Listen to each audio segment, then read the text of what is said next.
Très bien, donc moi je vais vous parler des réinfections par le SARS-CoV-2.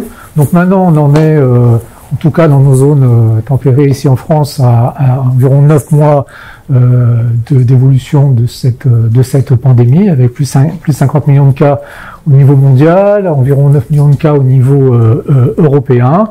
Et donc si on fait un focus sur certains pays européens, on voit par ailleurs qu'il y a ce qu'on appelle nous acte 1 et acte 2.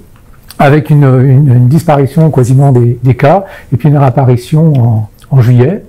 Alors donc ici on a testé depuis le début sans restriction, hein, donc on a pu tester 330 000 échantillons pour 215 000 patients, et donc on voit très bien en nombre de tests, surtout en nombre de nouveaux positifs, hein, donc c'est ce qu'on appelle l'acte 1 et l'acte 2, avec donc environ 6800 patients PCR positifs au cours de l'acte 1, et puis environ 13 000 patients PCR positifs au cours de l'acte 2, et encore une fois, sur une période qui se prolonge maintenant à 9 mois.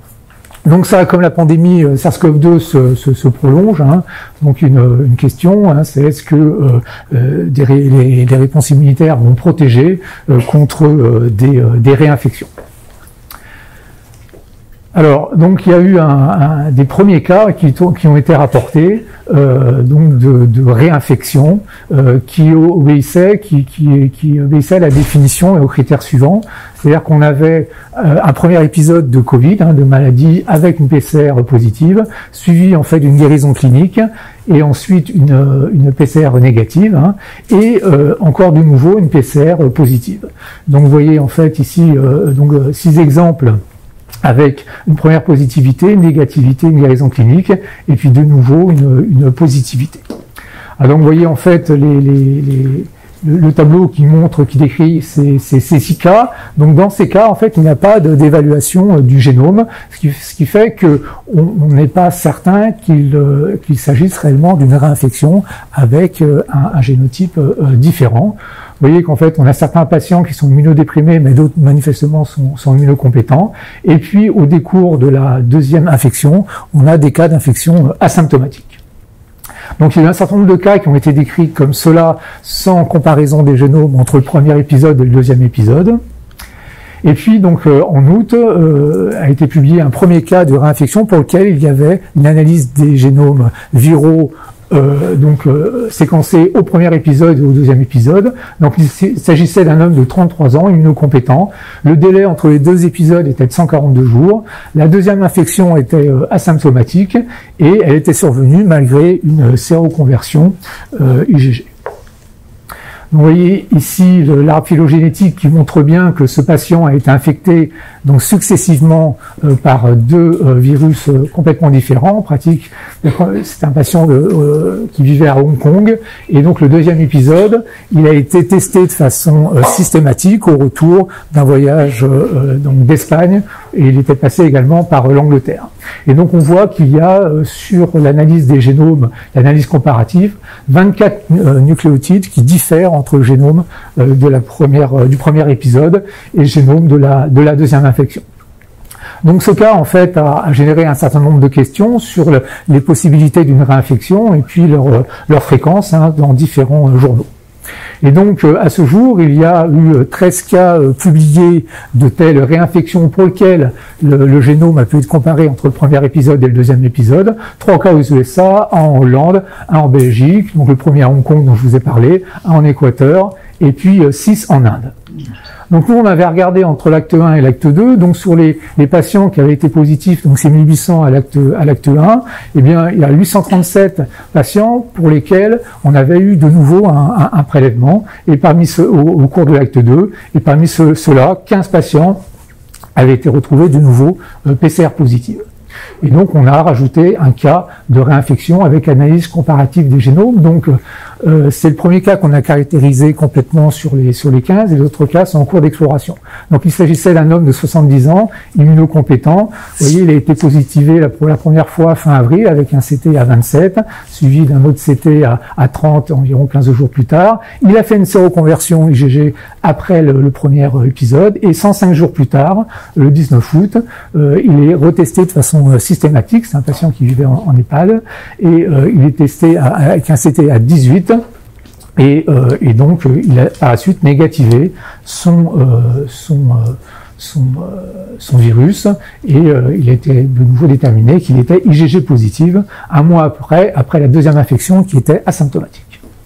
Alors, on a réalisé le génome par séquençage à haut débit, donc en travaillant directement sur le prélèvement clinique, donc un séquençage directement par NGS sur le MySeq, et donc on a pu mettre en évidence que le génome viral au moment de l'acte 1, c'était celui qui circulait à ce moment-là.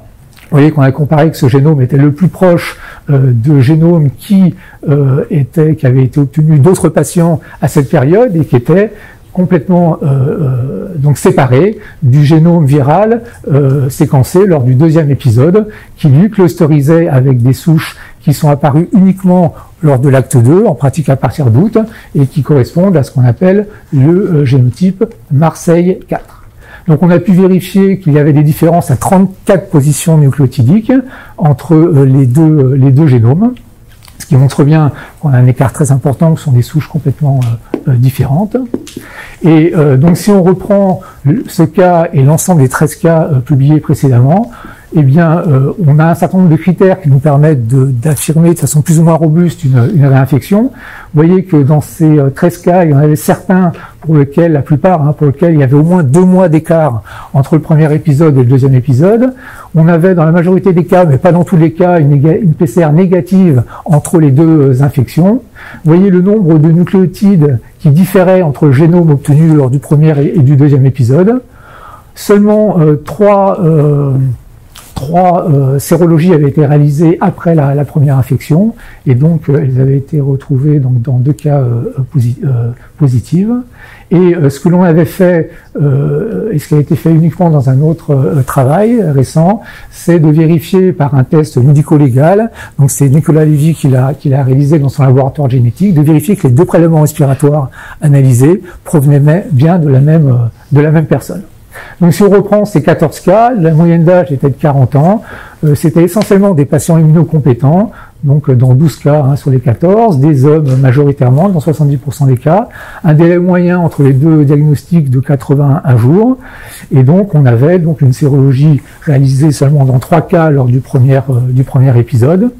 Et ce qui était notable également, c'est que sur le plan de la symptomatologie, on avait en fait des configurations très variables entre ce qui s'était passé au premier épisode et au deuxième épisode. Donc là, lorsque la case est verte, c'est que le patient était asymptomatique lors du premier ou du deuxième épisode, et puis ce qui est rouge, c'est symptomatique. Vous voyez qu'on a toutes les cas de figure, des premières infections asymptomatiques et des deuxièmes infections asymptomatiques, première infection symptomatique, deuxième infection asymptomatique, l'inverse, et puis des cas où les 2 infections étaient symptomatiques, soit avec le même niveau de sévérité, soit avec une sévérité diminuée, soit avec une sévérité augmentée. Et il y a même eu un décès dans une de ces observations. Alors donc ça sont ces réinfections précoces, c'est quelque chose qui est assez surprenant dans le champ des infections respiratoires virales, pour lequel on est plutôt habitué à voir un seul pic saisonnier annuel. C'est ce que l'on voit donc dans la majorité des infections virales, notamment grippales, par le virus respiratoire syncytial, et également pour les coronavirus humains. Et donc c'est ce que l'on voit, nous, on a repris nos courbes sur 1 an pour la grande majorité des infections virales respiratoires. On a un seul épisode, et pas des épisodes multiples, donc à l'exception notamment des rhinovirus que l'on trouve plus volontiers toute l'année. Alors, des cas de réinfection par les coronavirus endémiques, donc 229E, NE63, OC43 ou HKU1, ont été rapportés dans la littérature, donc dès 1 an après une infection qui a pu être documentée, et puis dans des cas d'expérimentation donc sur l'homme. Et vous voyez, en fait, dans ce travail qui avait été réalisé au Kenya, ils avaient mis en évidence que 28% des infections par H-CoV-NS63 pouvaient être suivies d'une réinfection, et les chiffres étaient de 6% pour OC43 et 4% pour 229E. Alors concernant en fait la capacité de la réponse immune suite à une première infection par SARS-CoV-2 de protéger contre une réinfection, donc c'est bien sûr quelque chose qui est en cours d'exploration, donc il n'y a pas d'éléments qui permettent de trancher clairement actuellement. Il y a certains travaux qui montrent qu'il pourrait y avoir une réponse insuffisante, mais donc c'est quelque chose qui va être vu dans le long terme. Et puis un dernier paramètre qui est la notion de variabilité génétique du SARS-CoV-2. Alors il était décrit jusque récemment, en septembre, que le SARS-CoV-2 avait une variabilité génétique relativement limitée, ce qui risquait assez peu de mettre en échec la réponse immunitaire ou une réponse post-vaccinale. Mais en fait, c'est pas du tout ce que l'on voit ici à Marseille, puisque en fait, vous voyez ici, vous avez le premier épisode, on a eu des souches qui étaient très proches, des mutants, mais avec un nombre de mutations très mineurs. Mais au cours du deuxième acte, eh bien, en fait, on a eu une succession, c'est ce que vous disait Didier Raoult, une succession d'épidémies par des variants qu'on appelait de Marseille 1 à Marseille 10, des variants différents par un grand nombre de mutations. On a commencé par avoir le Marseille 1 en juillet, et puis ensuite, actuellement, on est plutôt avec une majorité de Marseille 4, on a également du 2, du 3 et du 5, et puis de Marseille 6 à 10, un peu plus anecdotique. Vous voyez ici le nombre de mutations, donc ici ça représentait le génome et ces différents gènes.